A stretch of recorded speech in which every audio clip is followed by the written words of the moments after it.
fever, and the only prescription is more wah pedal.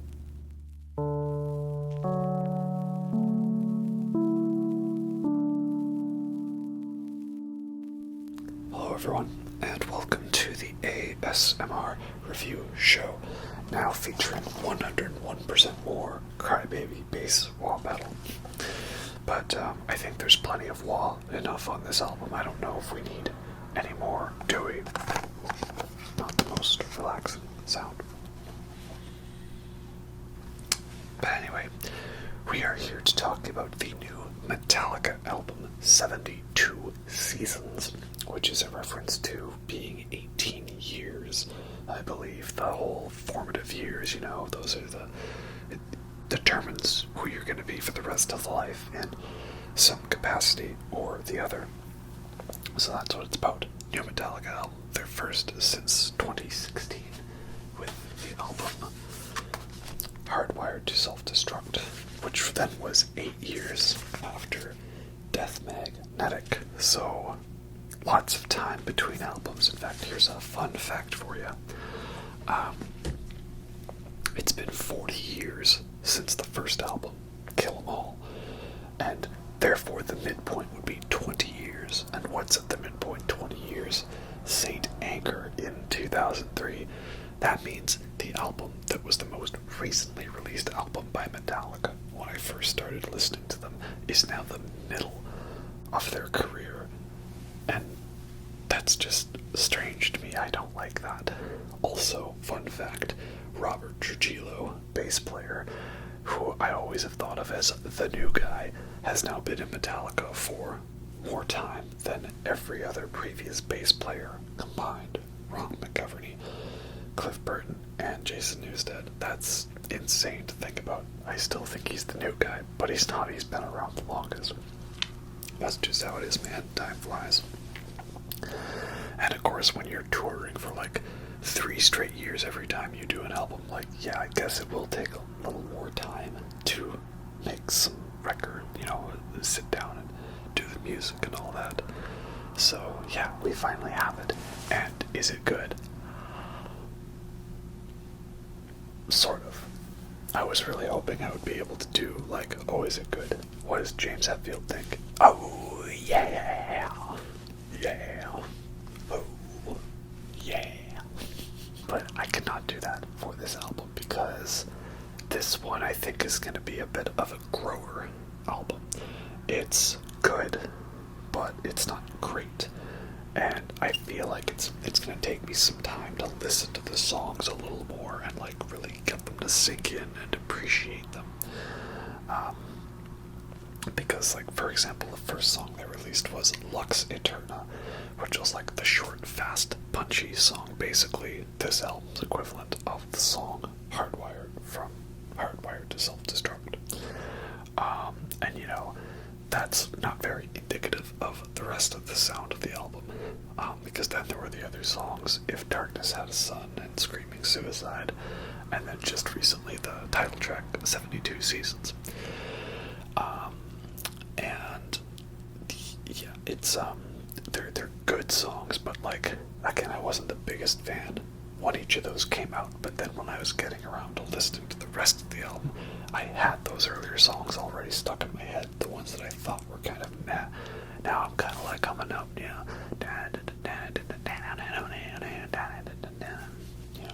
if darkness had a sun, here I am.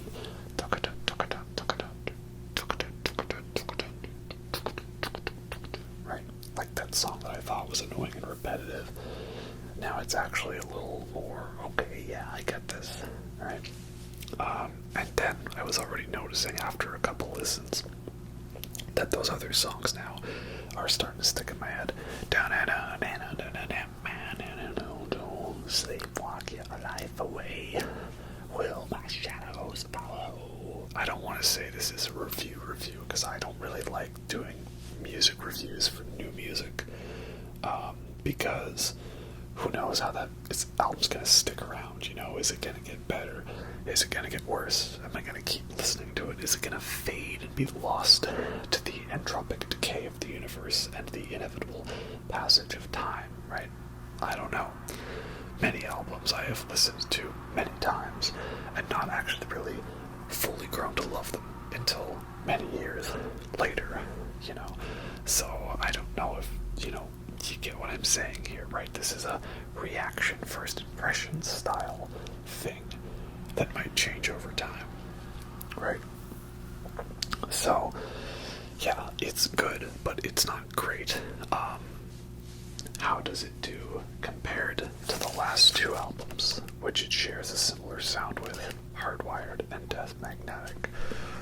Well, I think it might be better than Death Magnetic, kinda, sorta, maybe. I don't think it's better than Hardwired, though, but it could grow a bit on me there. They kind of all sit at the same tier for me of having some good stuff that I enjoy occasionally, but, I mean, it's not gonna compete with classic 80s Metallica. Let's be real, we kind of already established that, right? You've got the 80s stuff, which is fantastic, and that's the best stuff. Obviously, I won't debate that. Then you got the 90s stuff. Some people really hate, some people kind of like. I actually like all of it.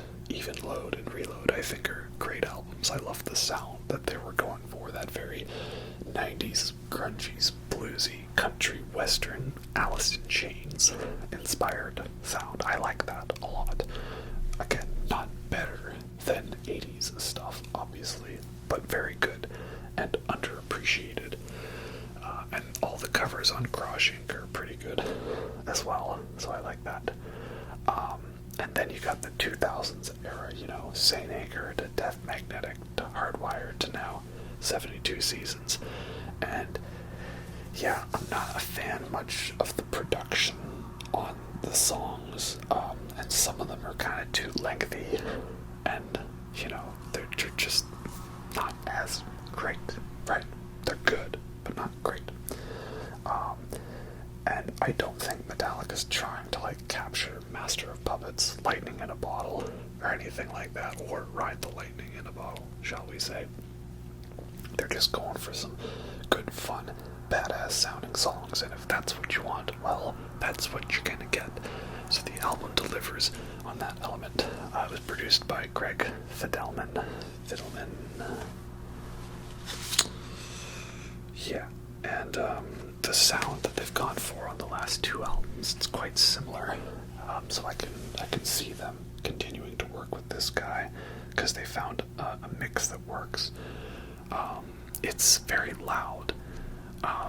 It's not like loudness war levels bad like Rick Rubin's horrendous production on Death Magnetic, but it's still loud, and it's funny now because on the Apple Music version of Death Magnetic, they've actually turned it down a little bit so it's not overly loud and clipping. It's just quiet and clipping, but at least it's not headache inducing anymore, so they kind of improved it. But still, if you want a good mix, you gotta listen to the Guitar Hero 3 remixed version, because the interwebs was very helpful enough to remix and re-edit it all together from the Guitar Hero tracks, so that's good. And then you got Hardwired and 72 Seasons, which are very loud. I was just shuffling through the discography, and they're both so much more loud than everything else. So it's not exactly clipping, but it sounds very loud, which is not the worst thing. But still, I think they could have maybe toned down the gain a little bit, especially when the drum hits are just so loud. I mean, it's probably Lars being Lars, but the kick drum is just very in your face. They took the kick drum from Justice for All and again cranked it up way too loud. And there's a lot of jokes made about how Lars, he doesn't have a ride cymbal, so he just uses a splash, and he doesn't really use the tom drums that much. And yeah, that definitely comes across on this. In fact, in some ways, I feel like this is the most Metallica album. It's got the most of Lars being Lars, and using a splash, and no ride, and no tom drums, and just lots of snare. And it's the most of Kirk Hammett just going all in with wah and minor pentatonic scales on the solos. It's the other kind of weaker element to this album is, well, it's weird because I think about the solos and not too many of them stand out that much, but like when I'm listening to it, I'm kind of like, I don't know, it feels like that's the vibe of the song. Like I'm listening to it for what it is, not what I want it to be. So I still enjoy it.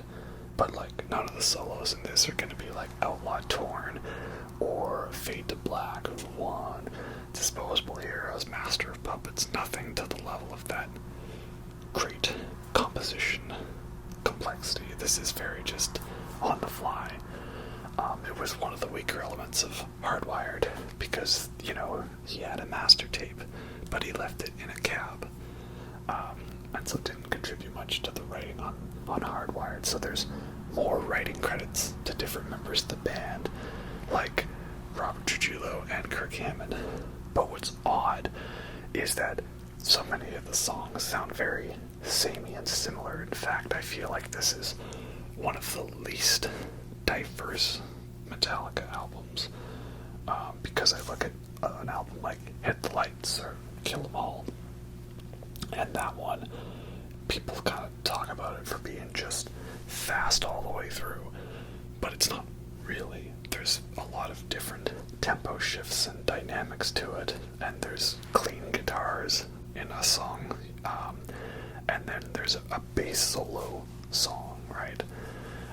And songs with different grooves and rhythms in different keys, and songs that have different parts to it and tempo changes, like No Remorse, songs with lots of multi-bits to them, like Four Horsemen, slower songs like Seek and Destroy. So there's a lot of variety on that album that is supposedly very samey. But this one here, like, I'm honestly going to struggle to differentiate some of the songs in my mind. There's a couple that are very distinct. We talked about Lux Eterna already. It's a fun one because it's the most Kill 'Em All sounding song. And it's a very fast song. And then I feel like the title track, 72 Seasons, is pretty distinct. That one to me feels like the most death magnetic sounding one. I think it's hard to describe, but just because it's a more of a longer song, that's how I feel on it. But it's a nice sound. Lots of very good distorted bass. This is probably the best sounding bass that Rob Trujillo has had in terms of his bass tone, and I know I wasn't really in love with him as a bass player for Metallica. Like, he's a nice guy and he's a great player and he gets the job done, but this was the first one where I really heard that meaty bass tone sort of stand out and take over, and yeah, I do really like it a lot. So you have moved up in my appreciation ranks, Robert Trujillo. Good on you, man. You rock. Now, if only we could get him some more bass solo moments on the album. He didn't have any moment as cool as the Spit Out the Bone bass solo. That was the best part on there for him. And yeah, no song as epic and fast as Spit Out the Bone. We got a couple of fast ones though, like Too Far Gone is a pretty nice one with some good harmonies.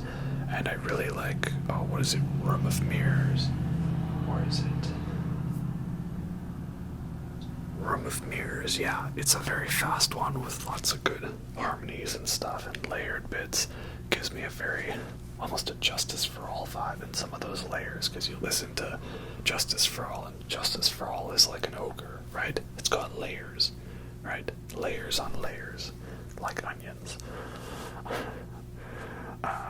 So I like those ones a lot, but then you get kind of a lot of songs that I feel are just them being like, guys, you know that Enter Sandman song? What if we tried to remake that one like 7 times?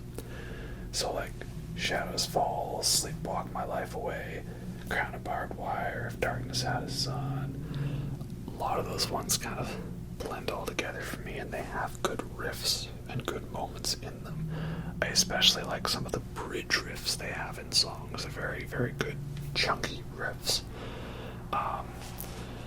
But yeah, not very much for different dynamics here. Like, I was even scrolling through Hardwired a bit, and I realized like there's a decent amount of dynamics in that album, despite the fact that it has no ballads. Like, you got songs that kind of start off a bit heavy or start off a bit light, kind of build into it. Songs that have a bit of clean guitar here and there in the middle for like the verse. Again, disappointing there was no full-on ballad that starts small and then becomes a big song like Day That Never Comes, Fade to Black, One. And also disappointing that neither of these albums have a real cool, fun, funky instrumental like Suicide, Redemption, To Live Is To Die, Orion, Call of Cthulhu, right? So yeah, that's what I feel like. It's the least diverse album because all the songs are, gain, distortion, heavy, mid-tempo, bit slow, bit fast here and there, and like no clean guitars except for one moment on the album, which is probably one of the best moments on the album. And it's the song that everyone's talking about how much they love. And yeah, it's the one I'll talk about how much I love too. It's the Inamorata song, the closing track, which is an epic 11-minute long song.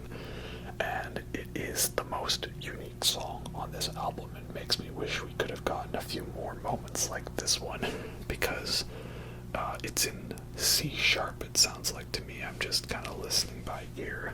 It sounds like C sharp. And it's very slow, and like, it's probably one of the closest things Metallica has done to being like sludgy doom metal. I don't know if Sad But True counts. That's like heavy, but I wouldn't consider it doomy or sludgy, even though it is, but it isn't. It's not the thing that should not be. That's a doomy, sludgy song. But yeah, like almost like Load era stuff like Fixer or Outlaw Torn. A great sound. And the C sharp key makes it feel very Black Sabbathy, like Master of Reality era Black Sabbath or Sabotage Volume 4 Black Sabbath. That's a good thing. And then it goes all quiet. We actually get clean guitars for what feels like the only time on the album. And then we have this great build with this key and the guitar harmonies and the layering. It's awesome. It builds up to a great crescendo. And Kirk's solos on these songs seem a little more deliberately structured and not just him kind of randomly hitting E minor pentatonic notes. So that is good. So yeah, and it takes its time setting it up. It's a great sound, some very strange, odd harmonies. I love this one a lot. Easily my favorite off the album. It was like they took all of my favorite slow, heavy, underrated Metallica songs like Orion and Fixer and Outlaw Torn, especially My Friend of Misery. And it's like they took all these weird slow ones and they like rolled them all together into one, and some odd combination of sorts, and it's great and I love it. This is a good one, and that makes me sad we didn't get more like that on this album. So again, once I listen to it more, maybe like songs individually, not necessarily as all one big flowing track, that might help it distinguish a bit, right? And I feel like there could have been a few tweaks here and there. Like, not every song needed to be a heavy mid-tempo song. Like, You Must Burn, I really like for being the closest to a Sad But True song on this album. If they had gone down a step or a half step to like D or E flat, I think that could have brought out a uniqueness in the sound on that, so not everything is E minor. But it is interesting. I feel like there's a lot more F sharp minor oriented riffs on this album as a whole. I mean, I know that that's a very common progression for Metallica to do, have the riff in E minor, then for the pre-chorus bring it up to F sharp, then go back to E or something like that, or B for the chorus, right? Like Master of Puppets does that, Shortest Straw does that, Justice for All, Enter Sandman. It's a very easy way to give this sort of rising tension feel. Just take the riff and then play it up a step higher, right? Easy writing, easy life. and then bring her back down. But I feel a decent amount of songs on this album are starting in F sharp minor and they go down to E, or they go up to like G sharp, which is interesting. So some good chord progressions in there. That's why Inamorata stands out, because it's in C sharp for a good chunk, and also Lux Eterna stands out because that is in A minor. Yeah, so that's how I feel about it in that way. Again, some good songs, some fun riffs, good vocals. Production's a little iffy, but there's more bass than Hardwired, so I guess that is a positive improvement. It's just odd to me that despite the fact that this album has more writing credits from more members of the band, that it sounds so much more similar throughout. And of course, it maybe is a bit too long. It's the issue Metallica's kind of had ever since the load-reload era, and why I've never, I like CDs. CDs are great as a convenience factor, you get all this music on the CD, but then, you look at like Death Magnetic, it's like 74 minutes long. Hardwired is 77 minutes. Very funny though that they split this one into two when 72 seasons is like the exact same length, maybe like a couple seconds shorter. And they talk about, we wanted to give the vibe of like, having to switch CDs like you were switching a record back in the good old days. No, you just wanted it so that you could get to platinum easily by not having to sell as many albums. Because if you sell 2 CDs, it counts as 2 albums sold, I'm pretty sure. And also having the CD sale tied to a ticket sale, so if you bought a ticket to the concert, you automatically bought an album. But, that's okay. They've made their millions. I don't really care what they do with their money at this point.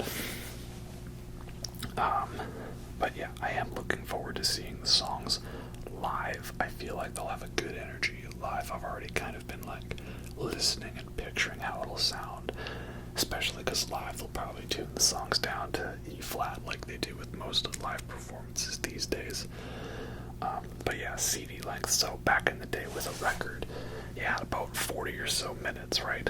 20 or so per side. So you had to really make everything fit onto there. And if you wanted to go longer than that, you had to do a double album.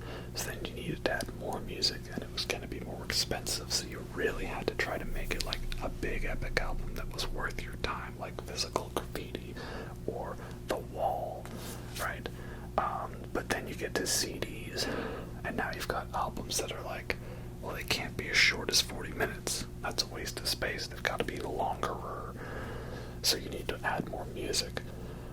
But you're not adding as much as a double album, just a little bit more. So you get lots of albums now with like 12 to 13, like 3 to 4 minute songs. And are they all great? Are they all memorable? No. Whereas you look at records where they've got maybe like 8 songs, 4 on each side, right? Or 5 and 5, something like that. That's a good length, right? So I like about King Gizzard. They mainly only do single vinyl albums and stuff. Your 2 sides, 40 minutes, good length, concepts there. And if they ever do a double album, it's usually something very long and epic, like Omnium Gatherum, or Murder of the Universe, or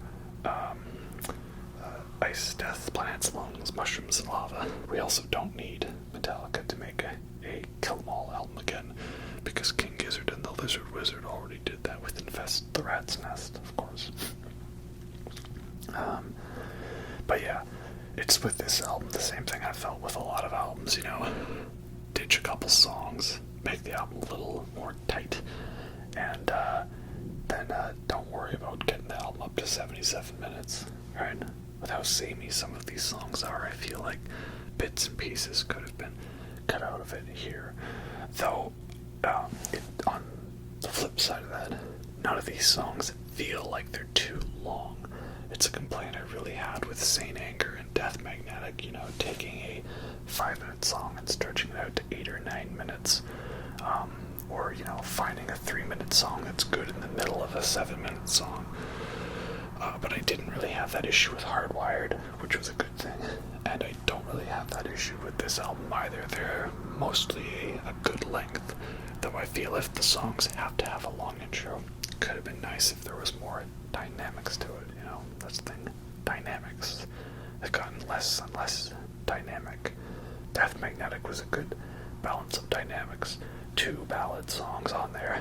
Some fast songs, some slow songs, long songs, mostly long songs, 1 short song, an instrumental, a song that is heavy that starts off quiet just as a cool like intro to everything, right? Very fun stuff.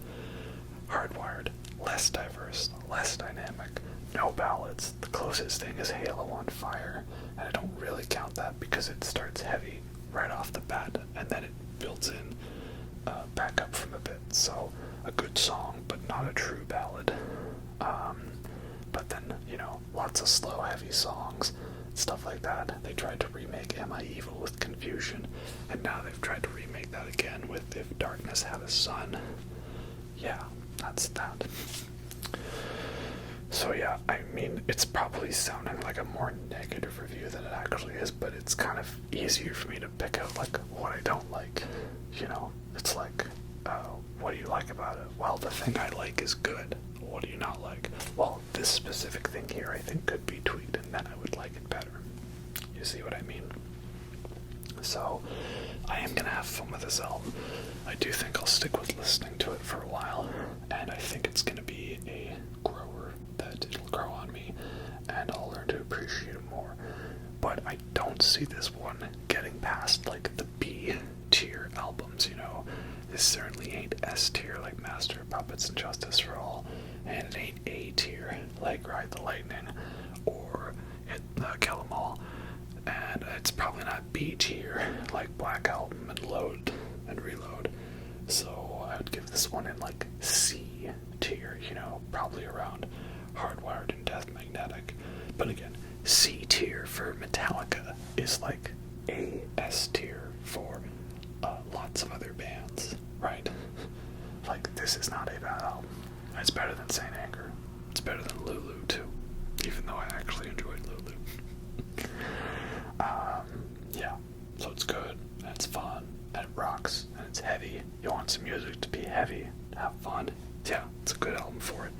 The best moments are when it's feeling like it's a little unique, standing out from the rest. And I don't really like the album artwork that much, you know, just the kind of yellow color. It makes me think of like the No Name brand, you know, like Superstore, what is it, like, you know, like the No Name. It's the generic brand for food and stuff like that at grocery stores here in Canada, right? No Name. It's very intimidating. The No Name brand is No Name stuff, and it's just a big yellow box that says apple juice or pancake mix. Yeah, that's what it makes me think of. And, oh well, I also wasn't a fan of the artwork for Hardwired because it was just another album where the faces are morphing into each other. Yeah, it's like, look guys, we're brutal.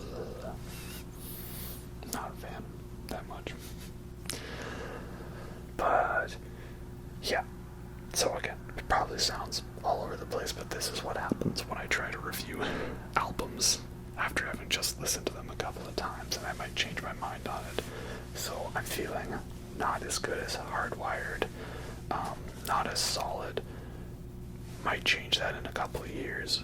Looking forward to seeing these guys on tour. Looking forward to seeing the songs live. Inamorata, however it is the best song on the album, easily. And I think Room of Mirrors and Chasing Light are going to be the underappreciated, underrated ones.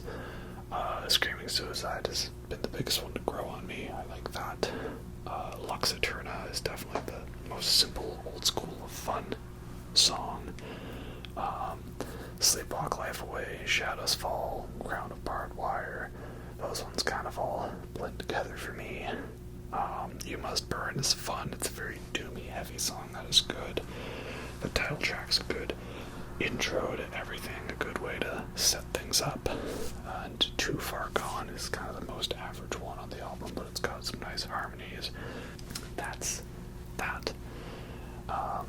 Anyway, I guess we will end this all off. So, yeah, that's the new Metallica album.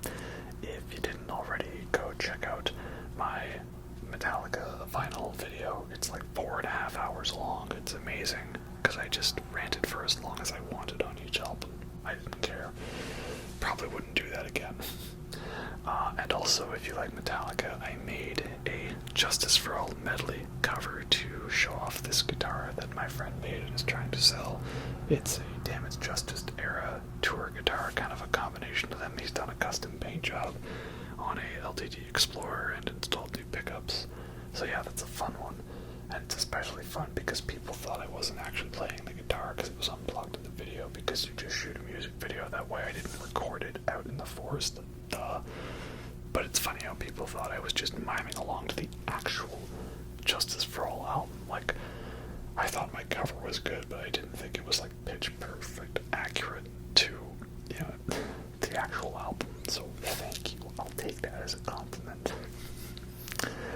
Anyway, I'm looking forward to giving this album more and more chances. Hopefully you guys are feeling it. If not, hey, well, the classic albums are still there. They're not going anywhere, so just go and enjoy those instead, man.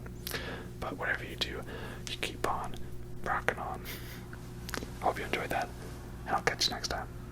Have a good night.